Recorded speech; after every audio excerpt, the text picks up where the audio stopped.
Little Strawberry Blossom. Narrated with AI voices.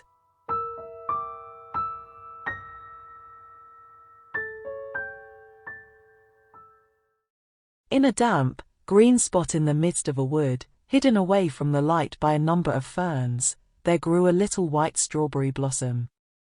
Its many broad leaves only made it look smaller and paler. The tall foxgloves and ferns growing around it hardly ever noticed the pale little thing. "It seems scarcely worthwhile," they would say, "to have so many leaves for so small a flower." When she heard remarks of this kind, the little blossom felt sad.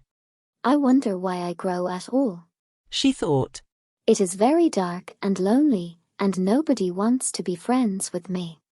One day a child came and gathered an armful of fresh, green ferns, and then, at last, a bright sunbeam found its way in. It lighted on the head of the tiny white flower, making it glisten like a dewdrop. "I want to be friends with you, little strawberry blossom," whispered the sunbeam, but the little flower had lived so long without being noticed, that she scarcely believed this. "Not me, kind sunbeam," she said. "Surely not me. You would prefer the foxglove, who is the queen of the woods, with its crimson bells, or the lovely wild rose climbing by," she said. "No, little strawberry blossom," said the sunbeam. "It is you that I want to be friends with. You are so gentle and modest that it was difficult to find you, but now that I will come often, and stay with you part of every day." When the other plants saw the sunbeam talking to little strawberry blossom, they laughed at her, but she was too happy to care for that. So all through the long, hot summer day, the sunbeam stayed with her, and when he said, "Good night, strawberry blossom," he promised to come again the next morning. That night a glowworm passing by, stopped and spoke to her. "Oh, glowworm," said she, "I am so happy. A sunbeam has come, and he says he wants to be friends with me, even though I am such a tiny simple flower. He is coming again, tomorrow." said the glowworm, who had seen a good deal of life. "Don't be too sure of that. The sunbeam travels around a lot and is not always to be depended upon." "But he told me he would come soon," said Strawberry Blossom. "And he is so kind, I am sure he will keep his word." "Well, I do not know much about him. I am better acquainted with his cousins, the moonbeams. I only give you a word of friendly warning. My advice is to go to sleep and forget all about him. Good night." So little Strawberry Blossom went to sleep, and dreamed a bright, happy dream. But, the next morning, when she awoke, it was even duller and darker than ever. No sunbeam was there. It was raining hard, and the big drops pattered through the ferns all around her. She had never seen rain before, and wondered what it was.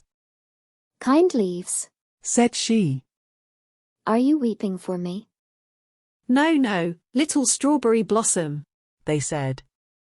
"We do not waste our tears on such a poor little silly thing as you. Did you really think that your visitor would come back?" Little Strawberry Blossom was broken-hearted. She could not see beyond her green leaves, and did not know that even then the sun was struggling to break through the clouds. At last he burst forth in all his splendor. The drops of rain caught the sun's rays as they passed to the earth, and there rose over the wood a beautiful rainbow. Little Strawberry Blossom could not see the many-colored bow, but soon she saw her own sunbeam creeping in through the dripping ferns. "Ah, my friend," he said.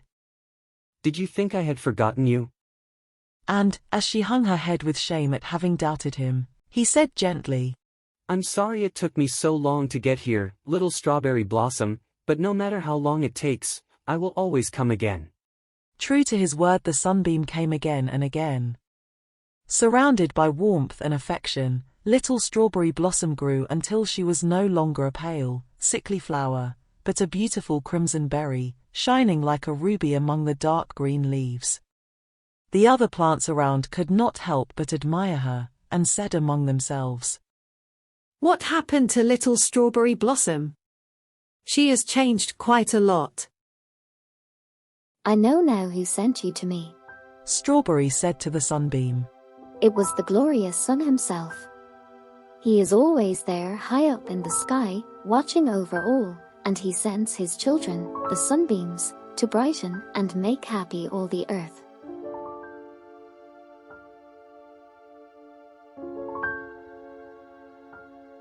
See that little sunbeam darting through the room, lighting up the darkness, scattering the gloom.